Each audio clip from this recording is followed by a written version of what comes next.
Oh yes. I am finally the only geek in my high school. This is how I will succeed. All I did is a, hopefully very successful presentation on the Chinese Civil War. The Chinese Civil War started a while after the last emperor of China, the last emperor of the Qing dynasty, was forced to back down. And so China's dynasty-based Chimes are finally over. Two parties were established, the Kuomintang Nationalist Party and the Chinese Communist Party. The war first broke out in 1927 after the Northern Expeditions. The ultimate reason for the conflicts were the hungriness for power between the parties.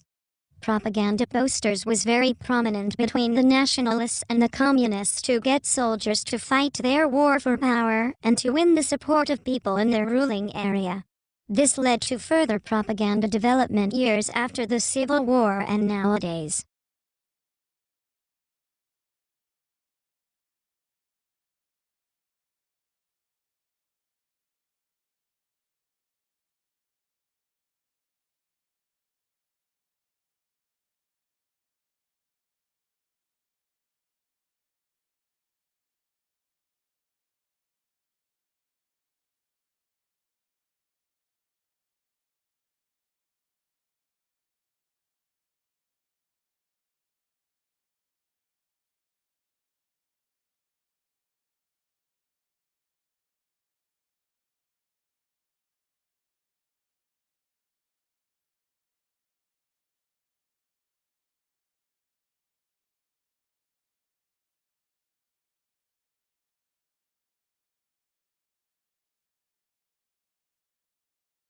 The consequences that fall into both short and long-term categories is that it polarized the Chinese society, divided the Chinese nation, and revolutionized the nation's spirits.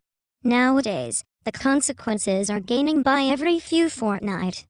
Corruption within the Communist Party's government was obvious since the Tiananmen incident, where participants in protests at Beijing's capital landmark Tiananmen were gunned down and splattered by armored vehicles and tanks. Now, Chinese activists like Liu Yubo, who won the Nobel Peace Prize this year, is restricted in jail for trying to win peace.